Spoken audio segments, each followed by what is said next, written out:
Hello students, welcome to another video of Chemphoria. আজকের এই ভিডিওতে আইসিএসই 2026 কেমিস্ট্রি যে সলিউশন ভিডিওগুলো বানাচ্ছি তার লাস্ট পার্ট। তো এখানে বাকি যে কোয়েশ্চেনগুলো রয়েছে সেই কোয়েশ্চেনগুলো আমরা ডিসকাস করব। তো ফার্স্ট কোয়েশ্চেন হচ্ছে, কারণ দর্শাও হাইড্রোক্লোরিক অ্যাসিড আম্লিক লবণ তৈরি করতে পারে না। Give reasons why hydrochloric acid cannot form an acid salt. তো এখানে অ্যাকচুয়ালি যে কারণে এটা হয়, হাইড্রোক্লোরিক অ্যাসিডের মধ্যে একটাই রিপ্লেসেবল হাইড্রোজেন আছে।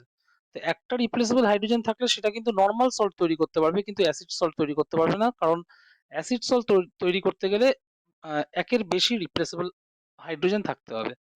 তো এটার আনসার হচ্ছে as HCl contains only one replaceable H ion বা H অ্যাটমও বলতে পারি, hence it can only form normal salt and not acidic salt. অ্যান্ডটা এই ধরনের অ্যান্ডগুলো বোর্ডের এক্সামে অ্যাপ্লিকেবল হয় না, অ্যান্ডটা ওয়ার্ডেই লিখতে হবে। তো অ্যান্ড নট অ্যাসিডিক সল্ট, ঠিক আছে। কমা দিয়ে একটা জিনিস এখানে অ্যাড করে দিতে পারি যে for which more than one replaceable H atom is required, ঠিক আছে। তো এই যে এখান থেকে কিন্তু এইখানে লেখাটা গেছে। ওকে, আচ্ছা, নেক্সট যে কোয়েশ্চেনটা, সেই কোয়েশ্চেনটা বাংলাতে কি বলছে, তড়িৎ ঋণাত্মকতা পর্যায় বরাবর বাড়তে থাকে। ইলেকট্রোনেগেটিভিটি ইনক্রিজেস অ্যাক্রস আ পিরিয়ড। তো ইলেকট্রোনেগেটিভিটি একটা পিরিয়ডে আমরা যদি লেফট টু রাইট যাই তাহলে আস্তে আস্তে বাড়তে থাকে। এর রিজন কি? As we go across a period, actually এটা তোরা জানিস যে পিরিয়ডে আমরা যদি লেফট টু রাইট যাই, ফ্রম লেফট টু রাইট, তাহলে আস্তে আস্তে কি হয়, নিউক্লিয়ার চার্জ বাড়তে থাকে, রেডিয়াস ছোট হতে থাকে। আর নিউক্লিয়ার চার্জ বাড়লে কি হবে, ইলেকট্রনকে নিজের দিকে টানার যে টেন্ডেন্সি সেটা বাড়বে, মানে ইলেকট্রোনেগেটিভিটিও বাড়বে। তো আনসারটা কি হচ্ছে, as we go across a period from left to right, nuclear charge nuclear charge increases nuclear charge increases and radius decreases, hence tendency to attract shared pair of electrons increases, আচ্ছা একটু দাঁড়ান, একটু increases and hence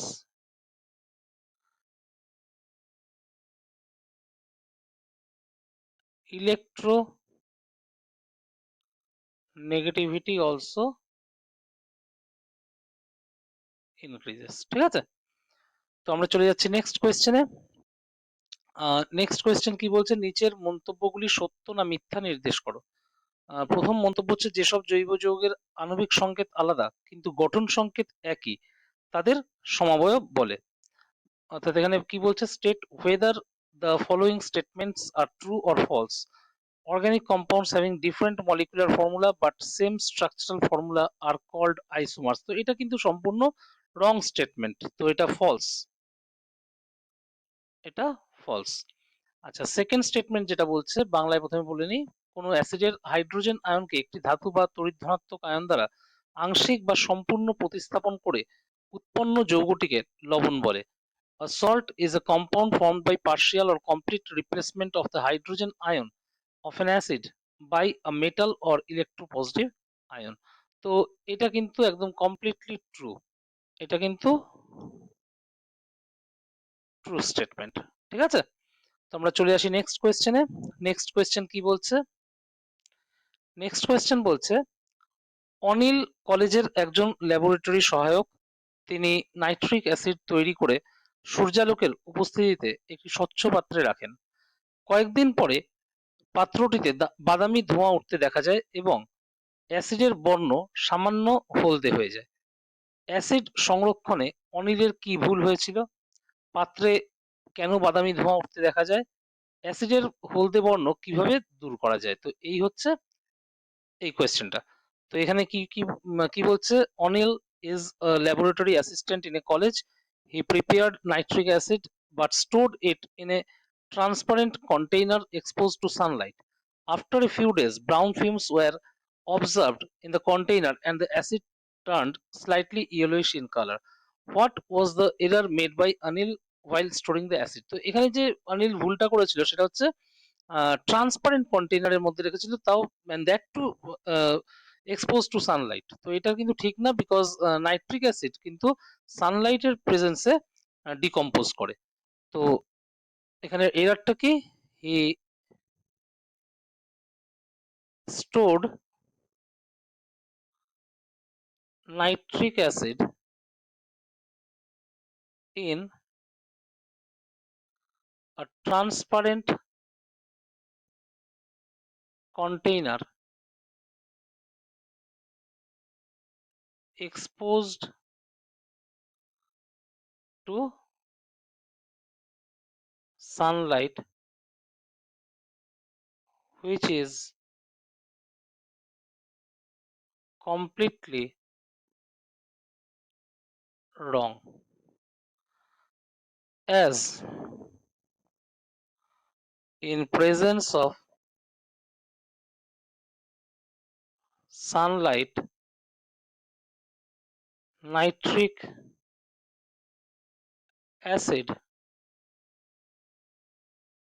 decomposes. তো এই হচ্ছে এই কোয়েশ্চেনটার answer.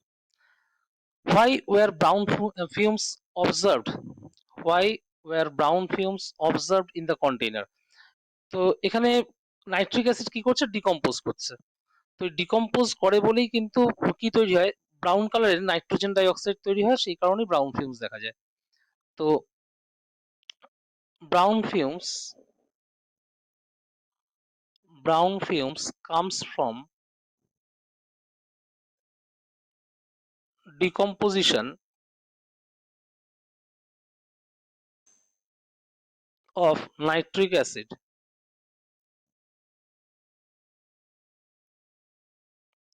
in presence of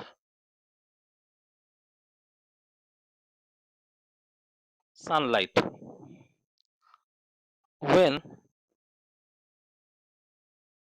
brown colored NO2, NO2 হচ্ছে nitrogen dioxide is formed, ঠিক আছে?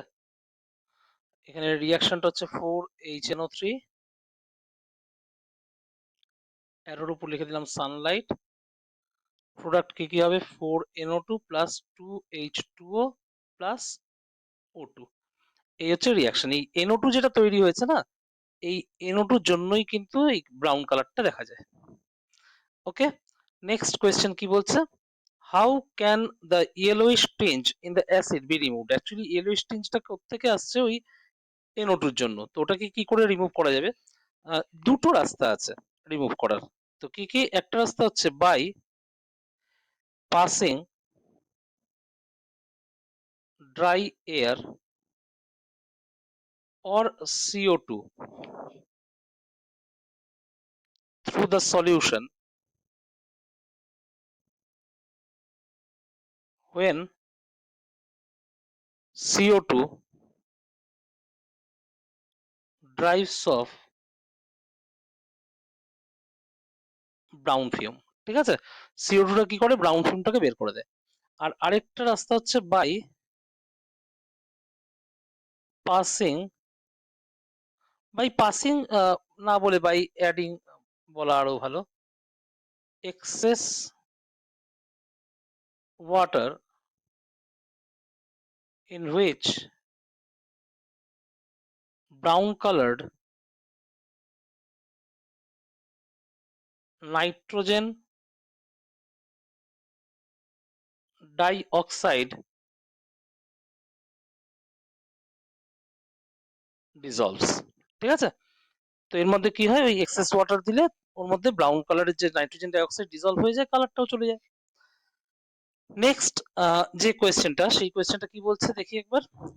Zn plus 4HNO3 থেকে ZnNO3 whole twice plus 2H2 plus 2NO2 উপরোক্ত সমীকরণ অনুসারে 32.5 গ্রাম জিঙ্ক গাঢ় নাইট্রিক অ্যাসিডের সাথে বিক্রিয়া করে।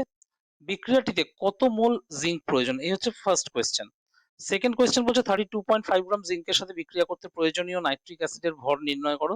আর থার্ড কোয়েশ্চেন হচ্ছে বি তে নির্গত নাইট্রোজেন ডাই অক্সাইডের আয়তন নির্ণয় করো। ঠিক আছে, এই হচ্ছে এই কোয়েশ্চেনটা। আর এখানে হাইড্রোজেন, নাইট্রোজেন, অক্সিজেন, জিঙ্ক এদের পারমাণবিক গুরুত্বগুলো সব দেওয়া রয়েছে কোয়েশ্চেনে।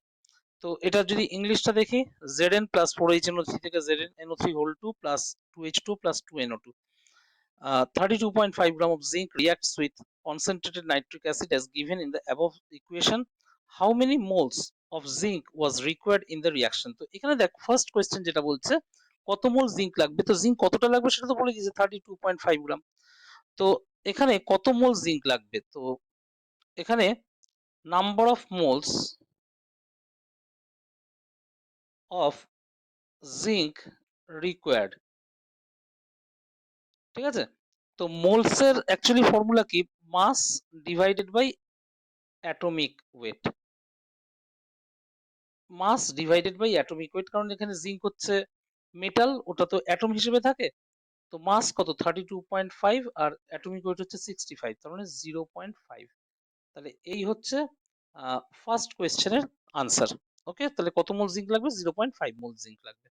সেকেন্ড কোয়েশ্চেন যেটা বলছে find the mass of nitric acid needed to react with 32.5 gram of zinc. বেশ, তো এখানে রিয়াকশনটা যেটা দিয়েছে সেটা যদি আমরা একবার লিখে দিই, Zn প্লাস 4HNO3 থেকে ZnNO3 whole 2 plus 2NO2 plus 2H2O, right?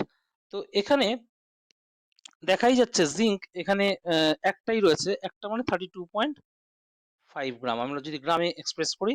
আর HNO3 কটা রয়েছে, চারটে, তাহলে 4 ইন্টু HNO3 মলিকুলার ওয়েট কত, হাইড্রোজেন হচ্ছে 1, নাইট্রোজেন হচ্ছে 14, আর তিনটে অক্সিজেন মানে 16 ইন্টু 3, তাহলে কত হচ্ছে 4 ইন্টু, এখানে অ্যাড করলে দেখা যাচ্ছে 63 মানে 252 গ্রাম, ঠিক আছে?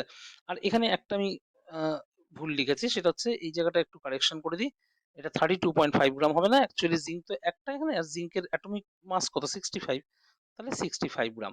তাহলে 65 গ্রাম জিঙ্ক কত গ্রাম নাইট্রিক অ্যাসিডের সাথে রিয়াকশন করছে, 252 গ্রামের সাথে রিয়াকশন করছে। তো এখানে আমরা যদি লিখে দিই 65 গ্রাম zinc reacts with 252 gram nitric acid. আচ্ছা, নাইট্রিক অ্যাসিডকে আমরা ফর্মুলা করেই লিখলাম। Therefore 32.5 gram of zinc reacts with কত গ্রাম হবে, পুরো ইউনিটারি মেথডের প্রবলেম, 252 মাল্টিপ্লাইড বাই 32.5 বাই 65, এত গ্রাম। তো এটা যদি আমরা ক্যান্সেল করি, এটা 2 দিয়ে 252 ক্যান্সেল করে 126, তাহলে 126 গ্রাম নাইট্রিক অ্যাসিড এখানে লাগবে, ঠিক আছে? 126 গ্রাম নাইট্রিক অ্যাসিড এখানে লাগবে, তাহলে এটাই হচ্ছে এই কোয়েশ্চেনের আনসার।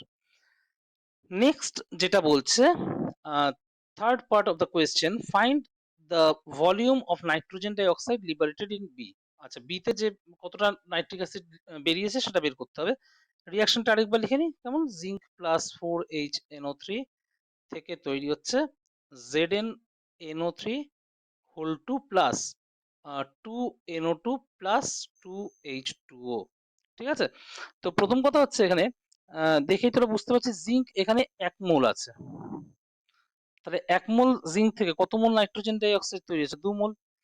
এবার দেখ তো, ফার্স্ট যে কোয়েশ্চেনটা ছিল সেখানে জিঙ্ক কত মোল আমরা পেয়েছিলাম, 0.5, তাহলে 0.5 মোল জিঙ্ক যদি থাকে, কত মোল তাহলে নাইট্রোজেন ডাই অক্সাইড তৈরি হবে, এটা হবে 2 ইন্টু 0.5, তার মানে 1 মোল। আর নাইট্রোজেন ডাই অক্সাইড এটা কিন্তু একটা গ্যাস, তাই না?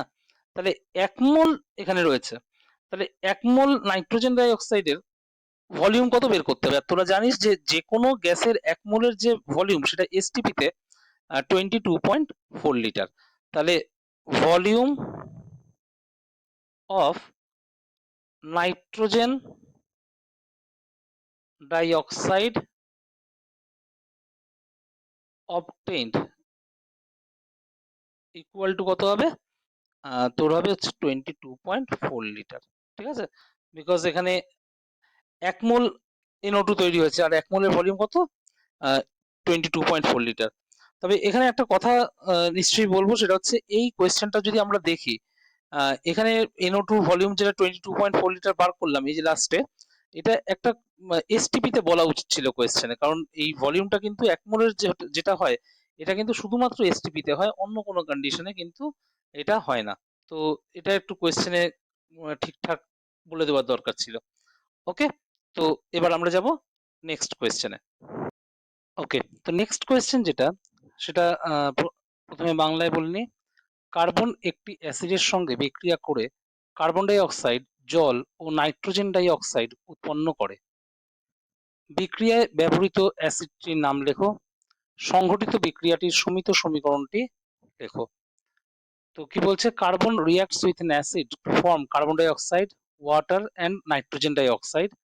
Name the acid used in the reaction. তো এখানে দেখ, নাইট্রোজেন ডাই অক্সাইড যখন তৈরি হয়েছে তার মানে এখানে এমন একটা অ্যাসিড ইউজ হয়েছে যার মধ্যে নাইট্রোজেন আছে।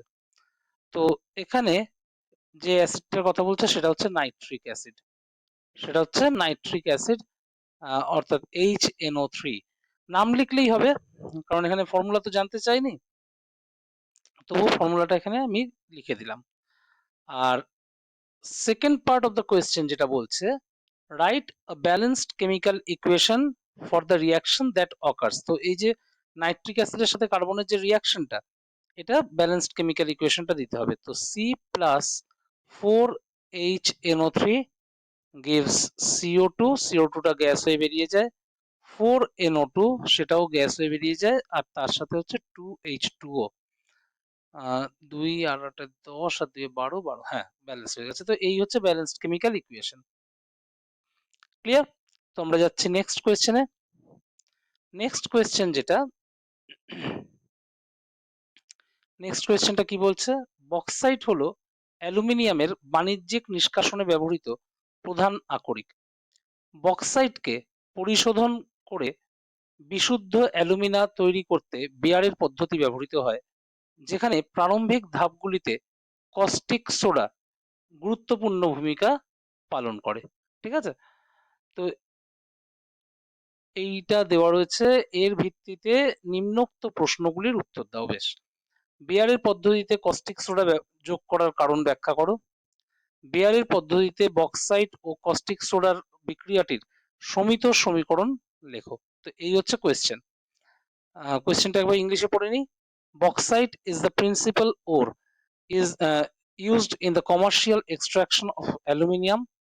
The Beers process is used to refine bauxite into pure alumina, with caustic soda playing a crucial role in the initial stage of the process. Based on this, answer the following questions. তো কি কি question বলছে, explain the reason behind the addition of caustic soda during the Beers process. তো এখানে caustic soda কেন add করা হয় সেটার রিজনটা লিখতে হবে। এখানে 1 নম্বর কারণ যেটা, সেটা হচ্ছে যে কস্টিক সোডার মধ্যে বক্সাইট কিন্তু ডিজলভ করে যায়। তো ফার্স্ট রিজন হচ্ছে bauxite dissolves in in caustic soda. ঠিক আছে, এই হচ্ছে একটা রিজন। আরেকটা রিজন কি, আরেকটা রিজন হচ্ছে যে ইম্পিউরিটি গুলো থাকে বক্সাইটের মধ্যে, সেগুলো ডিজলভ করে না, তো ওগুলো সেপারেট হয়ে যায়। তো impurities present in bauxite do not dissolve in caustic soda, and hence they are separated. ঠিক আছে, তো এই হচ্ছে রিজন। আর নেক্সট কোয়েশ্চেন কি বলছে? নেক্সট কোয়েশ্চেন বলছে write a balanced chemical equation representing the reaction between bauxite and caustic soda during the Beers process। আচ্ছা, Beers process-এ এইমাত্র যেটা বলছিলাম যে caustic সোডার মধ্যে বক্সাইট তো ডিসলভ করে যায়, তো সেই রিয়াকশনটা এখানে লিখতে বলেছে। তো বক্সাইট হচ্ছে Al2O3.2H2O, এটা হচ্ছে বক্সাইট, তার সাথে কস্টিক সোডা মানে হচ্ছে NaOH, তার মধ্যে ডিসলভ করে সেই রিয়াকশনটা দিতে হবে 2NaAlO2, আর তার সাথে হচ্ছে 3H2O। একবার একটু ব্যালেন্সটা দেখে নে যে ঠিকঠাক আছে কিনা। দুটো সোডিয়াম, দুটো অ্যালুমিনিয়াম, 3 আর 2 5খানা অক্সিজেন, 5খানা, 2খানা 7খানা, 2 4, 3 7, আর এদিকে 2 2 4 2 6, একদম ঠিক আছে। এই হচ্ছে ব্যালেন্সড কেমিক্যাল ইকুয়েশন। আছে যেটা NaAlO2 যেটা তৈরি হয়েছে, এটার নাম কি? এটার নাম হচ্ছে, just a minute, sodium meta aluminate. আচ্ছা, এটাকে কিন্তু সোডিয়াম অ্যালুমিনেটও বলা হয়। মানে মেটাটা অনেক সময় বলাও হয়, আবার অনেক সময় মানে বলা হয়ও না, তাতেও কোনো অসুবিধা নেই। সোডিয়াম মেটা অ্যালুমিনেট বা সোডিয়াম অ্যালুমিনেট একই জিনিস। ওকে, তো আমরা যাচ্ছি নেক্সট কোয়েশ্চেনে। নেক্সট কোয়েশ্চেন কি বলছে দেখি একবার। নেক্সট কোয়েশ্চেন বলছে নিচের ক্ষেত্রগুলিতে একটি উপযুক্ত পর্যবেক্ষণ লেখো। ক্যালসিয়াম নাইট্রেট দ্রবণে কয়েক ফোঁটা সোডিয়াম হাইড্রোক্সাইড যোগ করা হলো। শুধু কিন্তু পর্যবেক্ষণ এখানে লিখতে হবে, অর্থাৎ অবজারভেশন লিখতে হবে। আয়রন টু সালফাইডে লঘু হাইড্রোক্লোরিক অ্যাসিড যোগ করা হলো। ঠিক আছে, আর নেক্সট কোয়েশ্চেন বলছে উত্তপ্ত গাঢ় ক্ষারের মধ্যে একটি উভধর্মী ধাতু যোগ করা হলো। ঠিক আছে, তো এই হচ্ছে কোয়েশ্চেন। তো আমরা মানে একবার ইংলিশে দেখে নিই। Give one relevant observation for the following, অর্থাৎ এখানে অবজারভেশন কিন্তু লিখতে হবে, রিয়াকশন লেখার কোনো দরকার নেই। Sodium hydroxide is added dropwise to calcium nitrate solution. তো সেটা সোডিয়াম হাইড্রোক্সাইড যদি ক্যালসিয়াম নাইট্রেট সলিউশনের মধ্যে ড্রপ ওয়াইজ অ্যাড করা হয়, একটা হোয়াইট প্রেসিপিটেট দেখা যায়। তাহলে এখানে অবজারভেশন হচ্ছে হোয়াইট প্রেসিপিটেট ইজ অবটেন্ড। ঠিক আছে, হোয়াইট প্রেসিপিটেট ইজ অবটেন্ড, একটা হোয়াইট প্রেসিপিটেট পাওয়া যায়। এটা গেল first question observation. Second question কি বলছে দেখি। Dilute hydrochloric acid is added to iron two sulphide. আচ্ছা, আয়রন টু সালফাইডের মধ্যে ডাইলিউট হাইড্রোক্লোরিক অ্যাসিড যদি অ্যাড করা হয়, তাহলে যেটা হয়, আচ্ছা এখানে একটা কথা বলে রাখি, যদিও এখানে দেয়নি, আমি আগের কোয়েশ্চেনটা তো একটু বলে দিচ্ছি। যদিও কোয়েশ্চেনে চাইনি, তবুও তোদের বোঝার সুবিধার জন্য, সেটা হচ্ছে যে হোয়াইট প্রেসিপিটেট যেটা হচ্ছে এটাই কিন্তু আনসার। ঠিক আছে, তবে আমি এখানে রিয়াকশনটাও একটু লিখে দিচ্ছি। ক্যালসিয়াম নাইট্রেট হচ্ছে CaNO3 প্লাস 2NaOH, এখান থেকে যেটা হবে CaOH, এটারই প্রেসিপিটেট পড়ে, আর তার সাথে 2NaNO3। ঠিক আছে, তো এই হচ্ছে ক্যালসিয়াম হাইড্রোক্সাইডের যেটা প্রেসিপিটেট পড়ছে, ওটা হোয়াইট কালারের, ওটাই কিন্তু আমি অবজারভেশনে লিখলাম। Dilute hydrochloric acid is added to iron two sulphide. আচ্ছা, এখানে যেটা হয়, dilute hydrochloric acid HCl, iron two sulphide মানে হচ্ছে FeS, এর মধ্যে যদি ডিসলভ করে FeCl2 আর H2S। আর H2S তো জানিস যে H2S গ্যাসটা যে বেরোয়, ওটার গন্ধ কিরকম, রটেন এগ লাইক স্মেল। তাহলে অবজারভেশন কিন্তু এখানে এটাই হবে। তাহলে অবজারভেশনটা এখানে কি হবে? Rotten egg like smell. তো এই হচ্ছে এই কোয়েশ্চেনের অবজারভেশন। শুধু এইটুকু লিখলেই কিন্তু হবে, রটেন এগ লাইক স্মেলটা লিখলেই কিন্তু হবে। অবজারভেশনটাই জানতে চেয়েছে, বারবার করে বলছি, এখানে কিন্তু কোনো রিয়াকশন জানতে চাইনি। তো এখানে বলছে an amphoteric metal is added to hot concentrated alkali। ঠিক আছে, তো অ্যামফোটেরিক মেটাল যেটা হতে পারে সেটা হচ্ছে জিঙ্ক হতে পারে অ্যামফোটেরিক মেটাল, অ্যালুমিনিয়াম হতে পারে অ্যামফোটেরিক মেটাল, বা লেড হতে পারে অ্যামফোটেরিক মেটাল। ঠিক আছে, তো এগুলো কিন্তু হট কনসেন্ট্রেটেড অ্যালকালির সাথে রিয়াকশন করে। তো যে কোনো একটা দিয়ে লিখলেই হবে এখানে। তো আমরা Zn নিচ্ছি, অর্থাৎ জিঙ্ক নিচ্ছি। জিঙ্কের সাথে যদি hot and concentrated NaOH reaction করে, তাহলে যে প্রোডাক্টটা তৈরি হয় সেটা হচ্ছে Na2ZnO2, আর তার সাথে তৈরি হয় হাইড্রোজেন গ্যাস। হাইড্রোজেনটা গ্যাস হয়ে রিলিজ হয়। আর Na2ZnO2, এটার নাম কি? এটার নাম হচ্ছে সোডিয়াম জিঙ্কেট। সোডিয়াম জিঙ্কেট। তো এখানে একবার দেখে নিই যে রিঅ্যাকশনটা ব্যালেন্স হয়েছে কিনা। রিঅ্যাকশনটা একদম ব্যালেন্সড আছে, ঠিক আছে। তো এটা হচ্ছে রিঅ্যাকশন। ওকে, তো এখানে হাইড্রোজেন গ্যাস কিন্তু রিলিজ হচ্ছে এই রিঅ্যাকশনে। তো এটার অবজারভেশন যেটা হবে সেটা আমাদেরকে লিখতে হবে। আমাদের কিন্তু রিঅ্যাকশন না লিখলেও চলবে, বারবার বলছি, এখানে অবজারভেশন জানতে চেয়েছে। তো অবজারভেশন হচ্ছে a gas is released. A gas is released in the form of bubbles, in the form of bubbles which burns with a pop sound, which burns with a pop sound. তো এই হচ্ছে এই কোয়েশ্চেনের observation. তো আমরা যাচ্ছি next কোয়েশ্চেনে।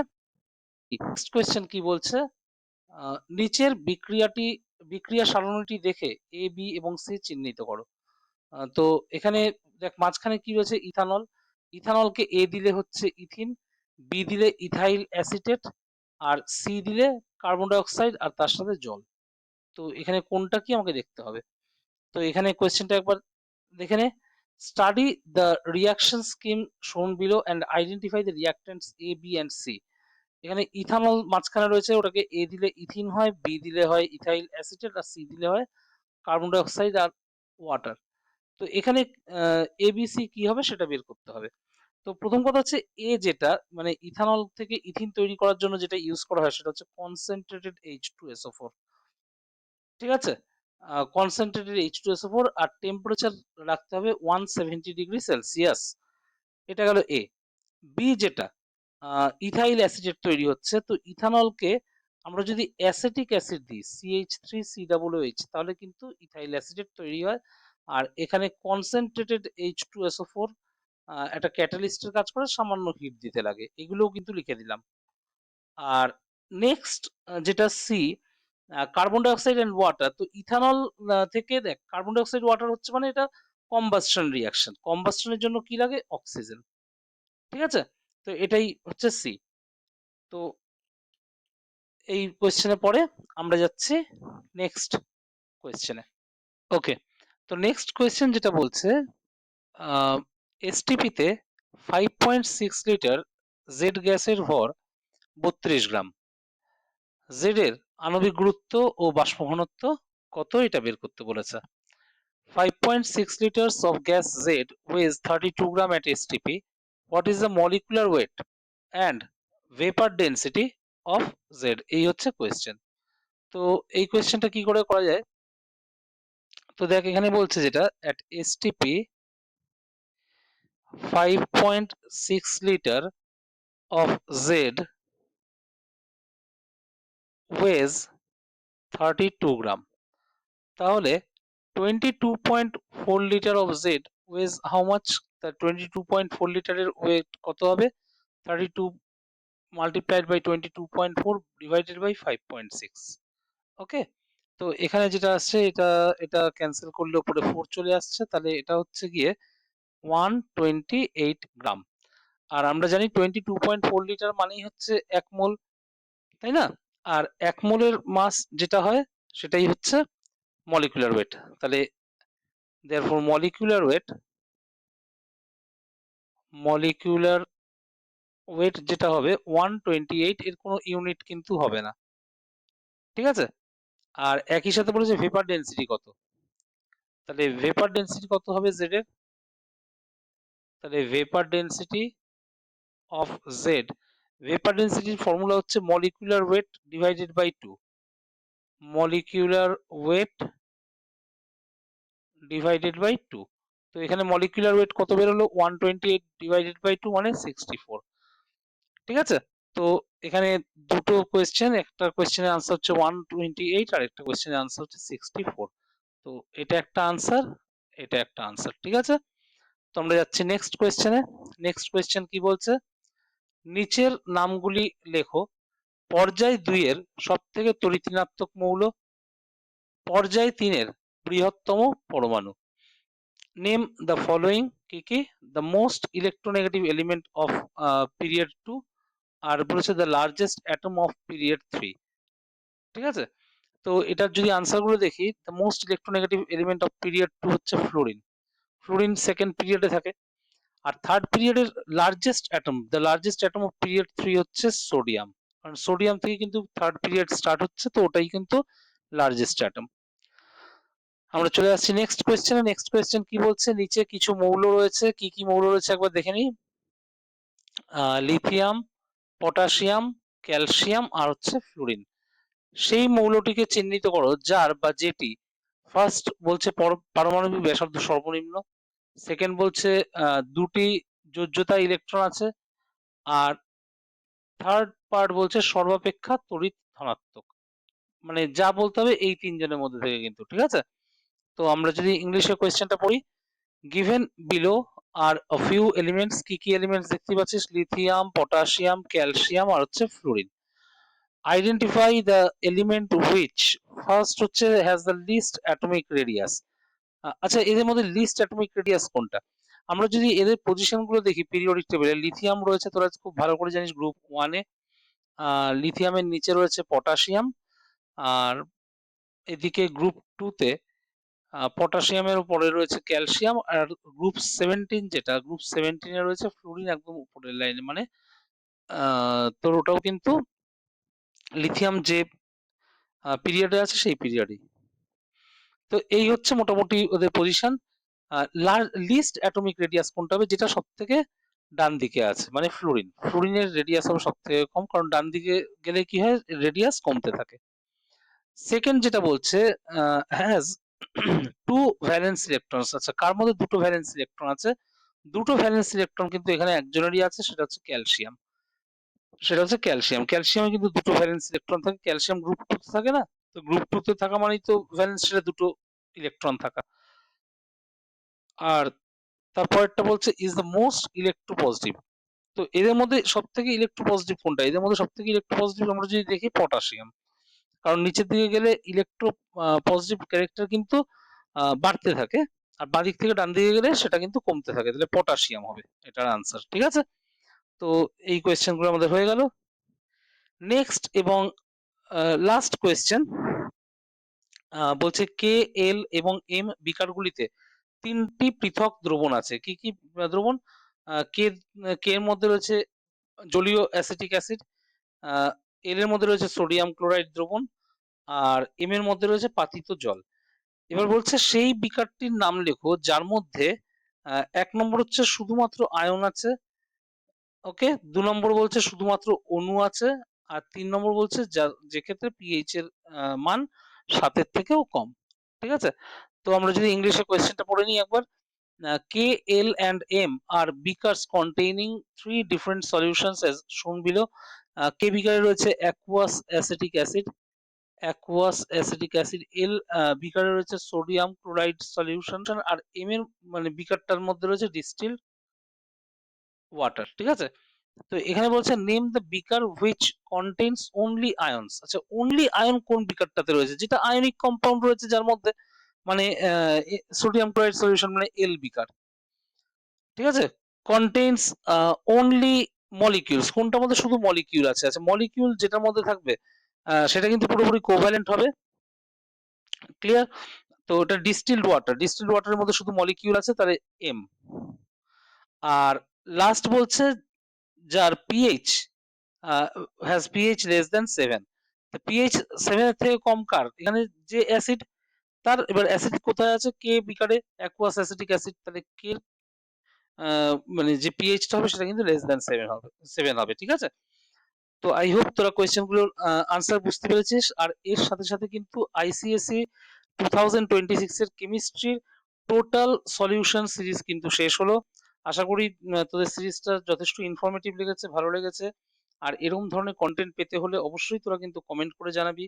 আর যেমন বলি যে চ্যানেলের কন্টেন্ট যদি ভালো লাগে তাহলে কিন্তু লাইক করবি, শেয়ার করবি আর সাবস্ক্রাইব করতে ভুলবি না, কেমন? ওকে, টাটা।